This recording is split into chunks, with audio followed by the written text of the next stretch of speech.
maddiyat dalınca gedən insanlar ən bədbəxt insanlardır. Böyle avara qalmışam, boş bekar. Bunlar məni heç bir dəfə axtarıb tapmıyorlar. Bunlar elə ha ha ha, hi hi hi ha ha, ha bu. Bizim deputatların bəziləri ilə danışır. Adam az qalırsa televizyon burasında. Olmaz elə, olmaz, ayıp da. Uşaqlar çayxana, çay, sigaret donub qalıb belə. Bunlar sabah ancaq bir ədəblə güldürmək olmaz.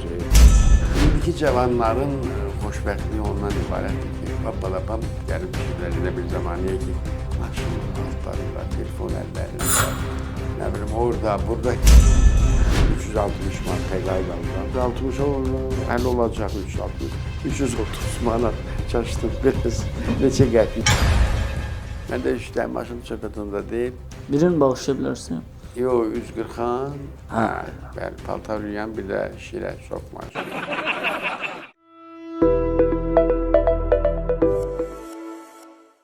Yeni ev adamı layihəsində qarşınızdayıq və bu dəfə Allahverdi Yolçu evindir. Siz onu yaxşı tanıyırsınız. Ovçu Prim kimi möhtəşəm bir qəhrəman olaraq tanıyırsınız. Adətən biz uşaq vaxtı baba deyəndə ağlımızda canlanan bir insan idi, amma hərdən birdən yüngülvari yalanları da olurdu. Hərdən birdən güldürürdü bizi, hərdən birdən düşündürürdü və məni bu dəqiqə daha çox düşündürən odur ki, axı bu Allahverdi Yolçu ev sadəcə Ovçu Prim obrazı ilə yadda qala bilməz. Bu insanın yaratdığı onlarla fərqli obrazları var və internetdə yazıb Allahverdi Yolçu ev deyə axtarışa verəndə 2 dənə şey çıxır. Parkinson xəstəliyi və ovçu.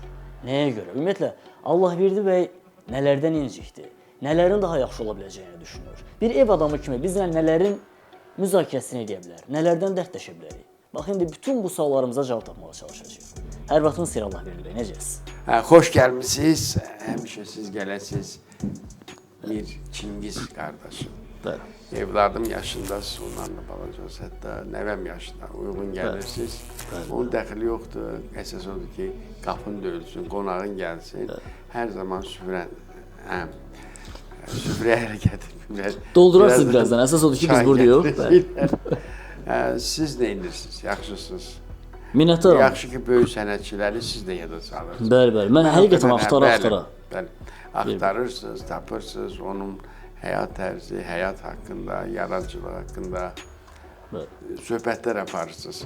İndiki cavanların xoşbəxtliyi ondan ibarətdir ki, onlar bizdən fərqli olaraq vapalapam gəlib düşürlər elə bir zamaniyə ki, maşın altlarında, telefon əllərində, nə bilim orada, burada heç televizora o qədər baxan yoxdur, amma telefon əlində olduğuna görə YouTube kanalını izləyirlər, o cümlədən sizin verilişi izləyirlər, baxım sayı. Baxmayaraq ki, məndə maşın yoxdur, amma bəli, telefon. İnşallah. Mən də işləyim maşın söhbətində deyil. Birini bağışlaya bilərsin? Yox, 140-an, bəli, paltar yuyən bir də şirə soxmaq. Onlar bizdə də var. Onlar bizdə də var. Onlar bizdə də var. Ortaq dərdlərimiz var. Yox, mən hər şeyi belə zarafatla sevirəm. Əlbəttə ki, hər zarafatda bir həqiqət var, belə deyirlər. Mən uzun illər Azərbaycan teatrında çalışmışam. Hüseyn Ərəblesk adına Sumqayıt Dövlət Dram Teatrında işləmişəm. Afaq xanımla bahəm. Biz tez-tez tərəf müqavilə olurduq. Elə onun arzusuna mən gəldim musiqili komediya. O dövrdə mən götürdülər xora. Sonra yavaş-yavaş aktyor heyətinə daxil elədilər. Amma hər şey belə rəvan gedirdi. Mən institut vaxtından danışım. 2 dəfə Sankt-Peterburqda keçirilən Yaxıntıv adına bədii qiraətçilərin müsabiqəsində beynəlxalq müsabiqə idi. Xaricdən də gəlirdilər ora. Diplom almışım 2 dəfə. Yəni yeganə Azərbaycanlı mənəm ki, o 2 dəfə 2 il dalbadal seçilmişəm burada və ora göndərirlər. Ondan əlavə Azərbaycan radiosunda o illərdə, deyirəm 50 ilim tamam olur, düz 50 il sayında 75-də qəbul olmuşam Minusda. Məktəbi bitirməyimiz də 50 ildir, bu da 50 ildir. Yəni 50 ildir mən sevə-sevə səhnənin tozunu, səhnənin o, nə bilim, sınıq, salxaq səhnədə görmüşəm, gözəl səhnədə görmüşəm. Hər yanda olmuşuq, demək olar ki, konsert proqramlarla, Niyaməddin müəllimlə, Nasipəri xanımla, Ağadadaş müəllimlə, Sonra rəhmətli Səyyad Əlizadə ilə, rəhmətli Baloğlan müəllimlə bütün keçmiş SSR-nin ölkələrini, Ukrayna, Qazaxıstan, Türkmənistan gəzmişik. Rusiya, Belarus hamısını gəzmişik. Və burada bir haşiyə çıxıb sual verməliyəm ki, məsələn, o dövrün teatrını görmüsünüz. Bəli. O dövrün aktyorlarını görmüsünüz. Bəziləri rəhmətə gedib, bəziləri artıq yaşlaşıb fəaliyyət göstərmir və bəziləri də həyatın müəyyən mərhələsindən sonra uğursuzluğa düçar olub. Məsələn, indiki dövrün aktyorları ilə müqayisə edəndə indikilərdə nə çatışmır? Yəni bəzi hallarda biz görürük ki, yetkin aktyorlarımız, peşəkar aktyorlarımız gənclərdən narazıdır, gileylənirlər. Filan kəs bunu bacarmır, filan kəs bunu çox qeyri-səmimi canlandırır və həmən kəsin səsi bu rola uyğun deyil və s. belə axır. Siz necə fikirləşirsiniz? Mən belə düşünmürəm, mən tam əksinə düşünürəm. Hər kəsin səhnədə öz yeri var. Epizod oynayır, bəzən ikinci dərəcəli rol verirlər, o özünü göstərir orada. Lap yaxşıdırsa, bir də olur da elə gəlir qəhrəman oynayır, məsələn, olur elə hadisələr. Amma gənclərin yaşlıları bəyənməməsi bu faciədir, necə faciədir? Çünki mən bəzən tələbələrdən soruşmuşam, deyirəm, Əli Ağayev tanıyırsınız, kimdir o? İncəsənət İnstitutunun tələbələri siz bilmirsiniz. Nə bilim, bilmirəm. Ələsgər Əlikbərov, Ələ Mövsüm Sənani, Hökümə Qurbanova, Fatma Qədiri. Mən o böyük bir siyahıdır. İndiki dövrdə çox az aktyorlarımız o dövrdən qalıb. Həqiqi mənada cəmaat acıblar bizim üçün. Hətta o bayağı oyunlar, bayağı söhbətlər, hətta bəzən ədəbsiz söhbətlər belə deyək, efirə buraxılmamalıdır. O vaxt bədii sovet var idi. Həm teatrda var idi, həm filarmoniyada var idi. Filarmoniyada kim bədii sovetdən keçmişsə, səhnəyə çıxmaq hüququ yox idi. Teatrda bədii sovet var idi, aktyoru qəbul edirdilər, tamaşanı qəbul edirdilər. Belə idi, biz belə gözümüz açıb görmüşük. Müəyyən bir limit var idi, senzura var idi, filtr var idi bir növ. İnkişaf onda daha yaxşı olur. İndi mən üzrsən, bilən satırlar, belə mahnılar oxuyurlar. Heç mənim özüm bilmirəm, hardanam, nə bilim, belə gecikib mahnılar oxuyurlar, mənasız. Bilirsiniz, yaradıcı adam sözün əsl mənasında yaradıcı olmalıdır. Hər bir obraza xırda, iri, böyük, kiçik fərq yoxdur. Yaradıcı yanaşanda o yadda qalır. Mən institutda məsəl üçün, indi Mehdi xanlı, Nurəddin, onlar məndən Bəxtiyar Xanlızadə bir kurs yuxarıda oxuyurdular və Allah rəhmət eləsin, Ədalət Ziyadxanova çox gözəl, ali savadlı, Moskvada, Rusiyada təhsil almış bir müəllim, pedaqoq və rejissor idi, çox gözəl idi. Və o məni dəvət elədi ilk dəfə Mehdər Kərim oynadım, Lənkəran xanım vəziri tamaşasında. Bildiyinizə görə bizim ilk tamaşamız olub 1873-cü ildə, bəli, Azərbaycan teatrı bu tamaşa ilə gəlib, klassik tamaşamızda, klassik dramaturqiyamızın banisi də Axundovdur, Mirzə Fətəli Axundovdur. Söhbətdən uzaqlaşdıq, o ki qaldı cavanlara, cavanlar o evdə belə olar, bir uşaq çox zəhmət çəkər, o birisi hazırı nəzir, gəl, otur, yiyin, çıx, get. İndi burada siz həmin o zəhmət çəkən insansınız. Bəli, biz zəhmət çəkəni, biz nə bilim... Bəs bunun cəfasını siz çəkdiniz, səfasını kimlər gördü? Cəfası da, səfası da elə bizimlə bir yerdədir, fərq yoxdur. Ne üçün deyirəm, fərq yoxdur? Çünki biz, bax, orada kolxoz, savxoz, 45 gün, 40 gün rəhmətli Hacı Baba Bağırovla biz qastroluna gedirdik. Hər insan dözə bilməz ona. Cavanlar darıxır, cavanlar ürəkləri partlayır. İndi bizim ASTV olanda yeganə kanal idi. ASTV-də də var. Bəli, o vaxt... Amma o dövrdən çox dəyişikliklər baş verir. Yeganə kanal idi. Uşaq verilişi, Ovçu Pirimlə mən tanıdım. Buna baxmayaraq ki, bir sıra aktyorlarla mənim yaxşı rollarım var. O vaxt indi çəkiliş yox idi, çəkməyiblər. Amma hər halda Qardaşxan oynamışam, Yaxşı Adam tamaşasında, Mirzə İbrahimovun, ondan başqa Yusif Əzimzadənin Nəsrəddin tamaşasında oynamışam. Məhərrəm Əlizadə, yox, adı nə idi, bilmirəm. Onun Doğmalar əsəri çox gözəl. komediyaydı. Hazırki devirdən çox həm ahəng səslənir tamaşa. Ona görə ki, orada yəni insanın biganəliyi haqqında yazırlar. Biganə olmaq çox bir şeydir, doğrudan bir şeydir. Və siz biganə deyilsiniz, gəlib mənim qapımı döymüsünüz ki, belə bir aktyor var, belə bir sənətkar var. Gedək ondan söz alaq, söz eşidək, arzularını, istəklərini bildirək. Zamanə belə gəlib də, indi o bəzən o vaxt kapron, neylon giyinəndə siz bilmirəm, yadınızda olmaz. Neylon köynək giyinəndə, hardan almışsan? Mənim qardaşım BAM-da qulluq eləyirdi. O vaxt ora Yaponiya yaxın olduğuna görə, Çinə yaxın olduğuna görə orada krimpilin pencəyi gətirmişdi mənə, krimpilin. Hamı baxıb heyran olurdu o pencəyə. Amma indi heç o krimpilinin gözaltı baxmırlar. Mən cins şalvarı nəvəmdən deməli kiçik bir dövrüm idi. Dostum var idi, onun cins şalvarı vardı. Biraz da ağartmışdı hələ dizini başını. Dedim, ver də giyinim də, mən nişanlımı görməyə gedirəm. Xahiş edirəm, ver də. Xalam qızı da. Gəldim, nənəm belə baxdı mənə. Babam da baxdı ona. Bu nə paltardı, ay bala. Can bala, can. Gedib orada Bakıda görünə giyinir. Biz Qərb Azərbaycan'dan. Dedim, nə geyinib gəlib, vay, səhər pensiyalarını qoyulur. Pensiyalarını üst-üstə qoyulur, belə kostyum aldılar. Gedib, tüm hayvan, bu 100 manat, yox bir 500 manatdır. Deyirəm, vallahi 100 manatı tapmaq olmur, cins şalvar, o da.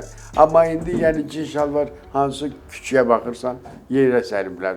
Hansı binaya baxırsan, cins şalvarı, az o heyvanları da giyindirirlər. Bəli, heyvanların da paltarı var. Artıq həqiqətən onlarda hər şey var. Bir də ki, hər şey az çatandır. Ona görə mən demirəm, o dövr zaman, o paltar, madiyyət dalınca gedən insanlar ən bədbəxt insanlardır. Mənəviyyatın zəngin olanda insan həqiqi mənada belə ruhan cavanlaşır. Mənə bir şey deyirlər, cavansan, deyirəm ona görə ki, mənim ruhum cavandır.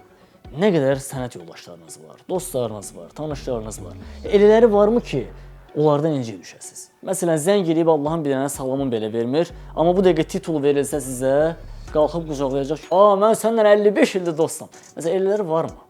Deməzdim məndə elə ağıl var ki, mən kimdənsə inciyim, belə şey məndə yoxdur. Mən adi insanlar özlərindən asılı olmayaraq nəsə bir qaba bir söz deyirlər, kobud bir söz deyirlər bir-birlərinə. Mən onlara daha çox yanıram, nəinki o sözü mənə desələr. Mənim yadımdan çıxır tez, o dəqiq barışıram. Hətta düşünürəm ki, o məni vurdu, da ki, məsəl üçün. Mən onu niyə vururdum, niyə əllərin qurumurdu, niyə o insan... Alo, görürəm, alo, götürmür telefonu. Onun qəlbinə dəymişəm. Və məndə belə bir xüsusiyyət var. Amma yenə... Siz də telefonu götürməyəm, amma siz fikirləşirsiniz ki, onun qəlbinə dəyməz. Mən ürəyimə salırdım da.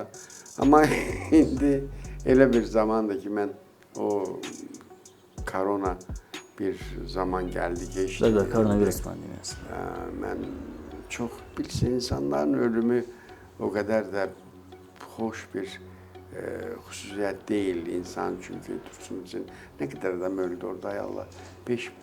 Birinci, belə bir xüsusiyyət var bizim cəmaatımızda. Maşını dəyəndə birinci, ölən var, yoxdur, mən getdim. Belə maraqlanırlar.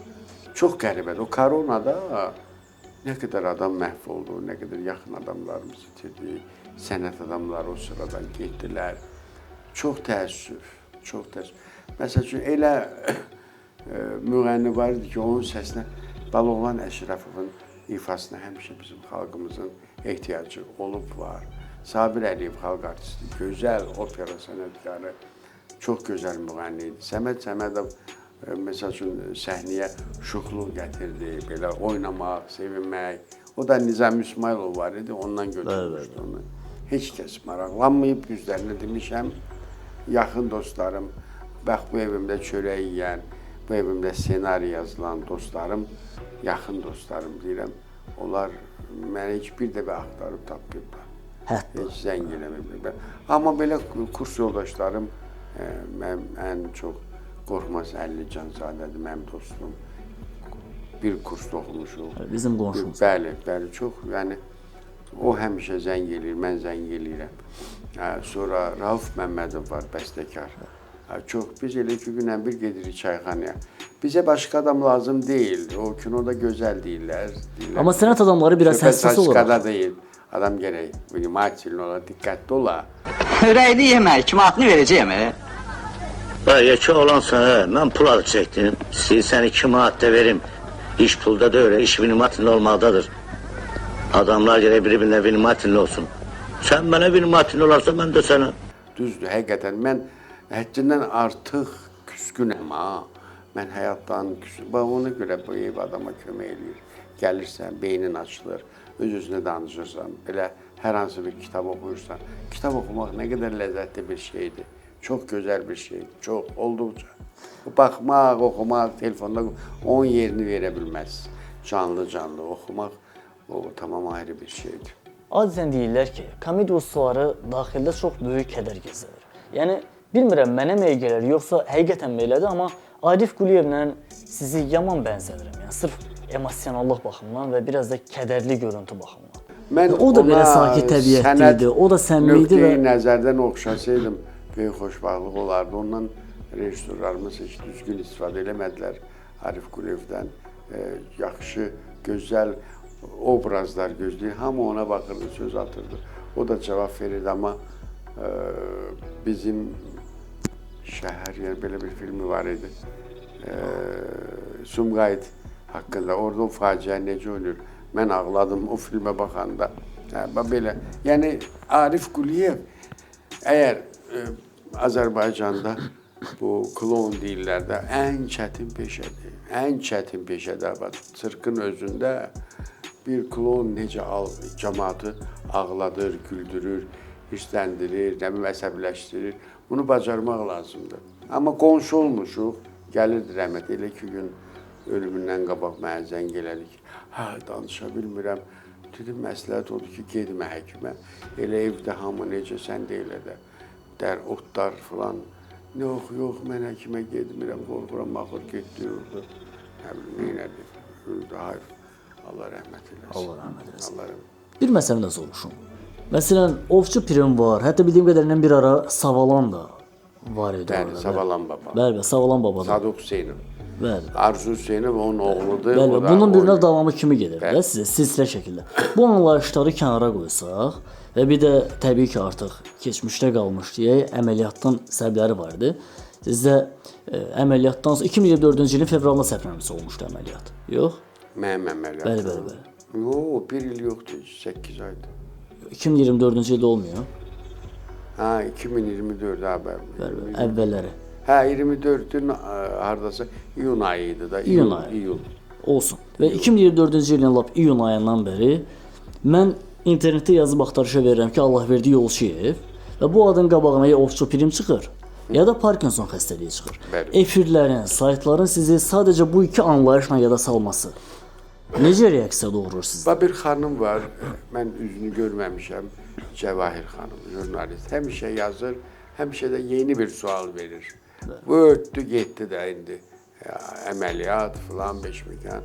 Amma tam deyim ki, elə mən onlara hamısına qulaq açmışam, yox, qulaq asa bilmərəm, hövsələm çatmaz. Öz insan xəstəliyini yadına salmazlar.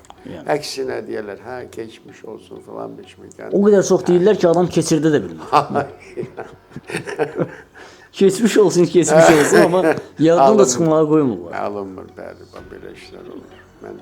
Dublaj mənə kömək edir, dublajda mən daha 20 ildən çoxdur dublajdayam. 10 minlərlə cizgi filmi, sənədli film, bədii film dublaj eləmişəm. Mən uşaq vaxtı Fantomas filmi gəlmişdi, yadıma gəldi. Mənim 7-8 yaşım olardı ya olmazdı deyə bilmirəm, təxminən o yaşdaydım. Mən gedirdim, anamdan pul alırdım. Abala, nə edirsən bu pulu deyirəm, 20 qəpik verdi, xahiş edir. Atam biraz sıx adamı vermirdi. Amma anam 20 qəpik verirdi. Mən gəlirdim o filmə. Erməni arvad deyirdi, ay balam bəsdir, nə qədər eyni film. Demirəm, aktyor üçün. Və təsəvvür edin, Louis de Funès-i mən gəldim, dublaj elədim. Hamının gözündə oldum Louis de Funès, siz demişkən. hamının gözündə ovçu. Özü mən daha çox danışanda mənim səsimi eşidəndə döndülər, siz aktyorsunuz, deyirəm mən aktyoram. Bəli, mən səsdən. Bəli, gözəl. Vallahi mən Bəxtiyar Xanzadənin bir sürü fikri özünə amma tərifləməz heç vaxt. Bəxtiyar Xanzadə deyir, sənin səsindən mən ləzzət alıram. İstirahat edirəm. O qədər həlim, yorucu deyil ki, səsim bilmirəm mən nə dərəcədə deyirlər onu. Mən heç vaxt özümü tərifləməmişim, tərifləsəydim və qapı döysəydim çoxdan artıq yəqin ki, fəxri adlarım da olardı, təqaüdüm də olardı, amma eləməmişim. Yəni döyməsəz vermirlər fəxri ad. Nə bilim vallahi. Digərlərinin döyərək fəxri ad aldığını düşünürsünüz? Yox, indi mən bu nazirimizə çox inanıram, çünki özü zəng elədi, məndən danışdı, Adil Kərimli, eşq olsun. O kollektiv ümumiyyətlə Mədəniyyət Nazirliyinin kollektivi dəyişib yaxşı mənada və onlar mənə hətta nə qədər ərzaq kömək elədilər. Mən o böyük ailəm vardı, siz bilirsiniz. Yəni digər aparıcılar gətirdilər, Zaur Baxşəliyev gətirdi, sonra Xoşqədəm? Yox. Ergiz? İctimaidə olan var ya, aparıcı. İctimaidə bəy idi yoxsa xanım? Yox lan. Oğlan deyirlər. Bu şəhərdən proqramını da aparıram işə. Nə yox? Ayda, bu şəhərdən proqram. Salih Bağır. Hə, Salih Bağırsadır bə. Hə, Salih. Sağ olsunlar. Yəni mən məsəl üçün əməliyyatımdan danışsam, yenə xeyirxah insanların köməyinə əvvəla Zaur Kamala təşəkkürümü bildirirəm. Mən də eləyərdim onun yerinə olsaydım, imkanım olsaydı. Əlbəttə, hər bir adama kömək eləmək hər adamın borcudur. Deyil, amma belə hər halda eləyiblərsə, bu çox böyük puldur. Bu kömək nədən ibarət idi? Tam təfsilatı ilə danışa bilərikmi? Bax, kömək bundan ibarət oldu ki, deməli, o verilişdə idi, həmən həkim, Teyyub həkim. Mənə zəng elədilər ki, nə olub sənə filan. Zaur Kamal dedi ki, bəs bizim bir aktyorumuz var. Allah verdi Yolçiyev neçə 2 ilə yaxındır, əziyyət çəkir. Ona yardım, kömək eləyə bilərsiniz. Mən həkimlə danışım. Sevda xanım var oranın böyük həkimi. Məlhəm? Hə. Klinikası. Klinikası, bəli. O və bizim o Zaur Kamal ayrı bir kanalı, həmişə mən yaddan çıxarmayan kanal. Onlar pul verdilər, yəni keçdim. Və əməliyyatı və böyük məmnuniyyətlə mən artıq oynayıram, danışıram, gülürəm, başım. Amma əvvəl özünüz görürdünüz də mənim belə əsir. İndi bəlkə də İndi çox bilinmir. Hə, bilinmir. Bəzi məqamlarda bilinir, yox, belə amma... Bəzi məqamlarda hamı da var o heç. Bəli. Bəzən hətta mənim özü əsəbləşəndə məsələn, mənim özümdə də baş verir. Amma sırf bu xəstəliyi bir kənara qoysaq, mənə digər bir məsələ də maraqlıdır ki, bir izləyici olaraq televiziyalarımızda nələrdən qane edirsiniz? Məsələn, bildiyim qədərilə sizin həm də radio aparıcılıq dövrünüz olub, özünüz də Ovçu Pirim obrazı ilə həm də aparıcılıq edirdiniz. Yəni mənə maraqlıdır ki, bu dəqiqə nə çatışmır? Yəni aparıcılarımızda nə olsaydı, nəyi dəyişsəydilər daha uğurlu bir nəticə əldə edərdik? Mən deməli uzun illər aparıcı olduğuma görə və İncəsənət o vaxt institutda idi, indi universitet deyilir. Mədəniyyət və İncəsənət və Mədəniyyət Universiteti. Yəni işin kulisini, mətbəxini bilirsiniz. Səhnə danışığı dərs demişəm. Və mənim xoşum gəlir. Səni kimi var. Səlis danışırsa səhərdən qulaq asıram. Bir dənə səhv tapa bilmirəm. Məndən asılı deyil. Mən efirdə, ekranda danışan xanımların başqa ölkə nə olar? Türkiyə bizim qardaşımızdır, sevdaşımızdır, ürəyimizdir. Türk dünyasının ən gözəl ölkələrindən biridir. Türkçülüyü təbliğ eləyən, qoruyan. Ancaq bizim Azərbaycan dilimiz var. Bəli, amma bizim dövlət dilimiz var. Onda mərhum prezidentimiz Heydər Əliyev özü dövlət dini haqqında qanun çıxar, dili haqqında qanun. Yəni o Azərbaycan dilinə demirəm belə danışsın, artikulyasiya məşğələlərini belə danışsın. Yox, sadəcə olaraq səsindən düzgün istifadə eləməli. Bunlar elə ha ha ha, hi hi hi ha ha, ha bu. Xoşbaxtçılıq nə sözdür deyirəm. Xoşbəxtlik var, mehribanlıq var. Deyir, mən bəy mehribançılıq arzulayıram. Bayağı musiqilər, mənim ən zəhləm gedən odur. Halal mən heç kəsin haqqında daxil olmaq istəmirəm. Nə qazanır, özü bilər. Dünya pul üstündə, mal üstündə qurulmayıb, insan bu dünyaya necə gəlir, elə də gedir. Bir dənə parçaya onu fikirlər, körpə vaxtı çıxardırlar və Mələkiyə bükürlər, kəfənlə yola salırlar. Vəssalam da bu qalır. Amma yaradıcı insanın rolları qalır. Mən Səməndər Rızayevdən necə danışmayım, Hamlet Xanizadədən necə danışmayım. Şedevr idilər. Mən Həsən Əbülücün səsi indiyə qədər mənim qulağımda səslənir. O cür gözəl şeir. Çox istərdim ki, ona müsahibə alım. Təəssüf ki. Çox gözəl, çox. Mən deyərdim ki, Azərbaycan bədii qiraətçiləri sırasında ən öndə dayanan elə Həsən Əbülücün idi. Əminə xanım öz yerində xanımların xanımıdır. Çox gözəl bədii qiraətçidir. Amma belə ən vacib bax budur. Sonra ağzına gələn adam rejissor olmamalıdır. Kimin ağlına gəlir ki, mən bugün rejissor olub bir film çəkəcəm və ya bir tamaşa qoyacam, o düzgün deyil. Mən Azərbaycan İncəsənət Məktəbində dərs deyirdim. Uşaqlar, balaca uşaqlar. Onlar ancaq böyüklər gördüyünü təqlid edirlər. Yəni ata necə geyinir, ana necə geyinir, nə deyir evdə, o uşaq aləmi ayrıdır axı. Bizim çox sayılı nağıllarımız var. Andersen, Qafla nağıllar qutarmır. Nağıllar Göyçək Fatma, Ağatlı oğlan, Məlik Məmməd və s. və ilaxır. O qədər nağıllarımız var. Onları bilsinlər. Mən heç vaxt etiraz eləmərəm ki, mənim uşaqlarım fransız, ingiliscə danışsın. Əla, alqışlar.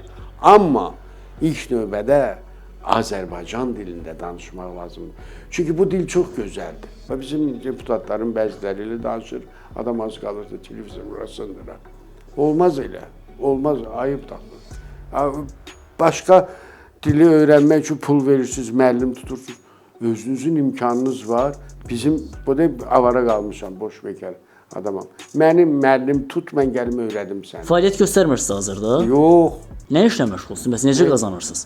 Heç nə, elə, nə bilim, Allah yetirir, yaxşı adamlar. Mən 30, demirəm, 360 manat təqaüd alıram. 360, hələ olacaq 360, 330 manat çaşdım biraz, neçə qəpiksə, orada var. Onu alıram, yavaş-yavaş hamısı dərmanlar var, görüşdürürlər oradan, dərmanlara güclə çatdırıram. Amma ağlamağı sevmirəm, sevməmişəm. Heç vaxt, həmişə qürurlu olmuşam. Nəcəb televiziyada aparıcılıq eləmirsiniz və yaxud da Ovçu Prim kimi yeni obraz yaradıb təkrarən övladlarımız üçün bir növ maarifləndirici və zövq verən bir qəhrəmana çevrilmirsiniz? Çox gözəl. Mən də indi cənab nazirə müraciət eləmişəm ki, hepsi olmasa epizodik rol da olsa mən oynayım. Çünki mənim yaddaşım yerində deyil. Bu xəstəliyin təzahürü də qalıb. Çıxaram, biabır olaram. 2 il ərzində 2 il ki, mən getməmişəm səhnəyə, çox şey itirdim mən səhnədə. Yəni, fəxri ad, maaş, bunlar hamısı. Fəxri adı qoydum qırağa, dünyada heç bir ölkədə elə şey yoxdur. Biz birdə qalıb, bir də Rusiyada qalıb, nə bilim, Küç Sovet Respublikasında qalıb. Vəssalam. O ad heç nə vermir, amma vaxtı ilə deyirlər, hayda, bu falan gəzdi Kamal Xudaverdiyev, Fuad Poladov, Məmmədrəza Şeyx Zamanov, Zəhnigar xanım, oy səsi gələndə adam dəli olur. İndi əminəm ki, şəhərə çıxıb sorğu keçirsəm, heç birinin adının mənasını bilməyəcəklər. Çox təəssüf. Çox təəssüf ki, bilməyəcəklər. Mən o uşaqlara dedim, Stanislavski adında bir Konstantin Sergeyeviç teatr haqqında, yəni aktyor rol üzərində iş, aktyorun öz üzərində iş adlı kitabı var. Oxumusunuz, gedin, tapın, oxuyun. Əgər tapa bilməsəz, deyin, mən o kitabı verim sizə, məndə var. Oxuyun, amma qaytarın, baş üstə. Oxuduq, başa düşmədi. Sonra mən anladım ki, uşaqlara bu hələ çatmır. Böyük incəsənəti bitirən uşaqlar belə çaşırlar. çıçı-pıçı danışırlar, ayıbdır. Efirdə elə danışıq olmaz. Efirdə söymək olmaz. Çünki sənin də nənəm var, mənim də nənəm olub, mənim anam da olub, mən rəhmət varam, eləsin. yoldaşım var, uşaqlar var. Hamısı ailəli oturub baxır. Bu dəqiqə maraqlı bir aktyor oyunu ilə gözəl bir tamaşa görüşüb bir ədəb danışırlar. Ancaq bir ədəblə güldürmək olmaz. Nə qədər olar? O kökdən, irsdən çox şey asılıdır. Mən onu deyim sizə. Mənim evladlarım məsələn indi çağırıb inşaatçıları tapa bilməzlər. Mən onları ev tərbiyəsindən böyütmüşəm. Ona görə ki, ustaza da getmədilər elə. Hələ evdədirlər. Yəni evdar xanım mənim yoldaşım olmasaydı, mən o 4 uşağı hardan baxa bilərdim? O 4 uşağa necə baxıb? O gedib institutda oxusaydı, gedib işləsəydi, uşaqlar qalacaqdı küçədə. O cümlədən nəvələr. Mən Papaniyada olurdular məsəl üçün. Orada indi adı çıxıb, amma yaxşı insanlar çoxdur orada. Çox gözəl insanlar yaşayır. Yaradıcı adamlar var, meyxana deyənlər var orada. Musiqiçilər çoxdur. Bəli. Allah canlarını sağ eləsin. Yəni mənim nəvələrim o mühitdən, elə insan var ki, onlar bilirsiniz Panyatka ilə yaşayırlar. Abalım, Panyatka indi böyük adamlara aiddir də. O kiçik uşaqlar nə bilir, eşidib, hardansa eşidib, qulağına gəlmişəm. Слышал звон, не знает откуда он. Rusların bir məsələ var, ona görə bilmədim, tərcümə edeyim yoxsa yox. Bayaq deyirəm, ana dil özüm ruscan danışıram, o vaxt 10 qəpik cərimə verərdi. Kim rus sözü işlədirdi. Yadınıza gəlirsin. Birazdan 2 manat ödəyərsiniz. Belə, mən nə bilim. Allahverdi bəy, məni burada maraqlandıran bir məqam var. Az əvvəl valideynlikdən danışdınız və özünüz də 4 qız atasısınız. Sizcə Azərbaycan cəmiyyətində, yəni mövcud cəmiyyətimizdə qız atası olmaq necə bir duyğudur? Yəni bu mühitdə övlad yetişdirmək, qız və ya oğlan rahatdırmı, asandır ümumiyyətlə? Xoşbəxtlikdir. Mən xoşbəxtlik. qızlarıma qurban olum, pərvanə kimi başıma fırlanırlar. Yemək, içmək, paltar, dərman, mən sizə aparat quracam, bu aparat quruladı mənə 3-cü gün, bir də bazar günü mən aparat qururam. Onu quracaq birazdan təbii. Amma yenə təkrar edirəm, oğul, bu harada qaldı ki? Saat, ay bala, oğul gəldi mi, yıxıl, yat, cəhənnəmə gəlsin. Bunu qazanmaq olmaz. Ne üçün? Çünki mən indi baxıram, əvvəl biz uşaqlığımız pioner, lager, nə bilim, olimpiyada, yaradıcılıq, nə bilim nələr. Amma indi uşaqlar çayxana, çay, sigaret. Belə olm, bu uşaq gələcəkdə ya musiqi taxır qulağına, robota dönür, metroda, avtobusda durub yer vermir, belə bax, donub qalıb, belə. Bunlar sabah vətəni qorumağa necə gedəcəklər? Bunlar necə gedib elə ölüb gələcəklər? Olmaz axı.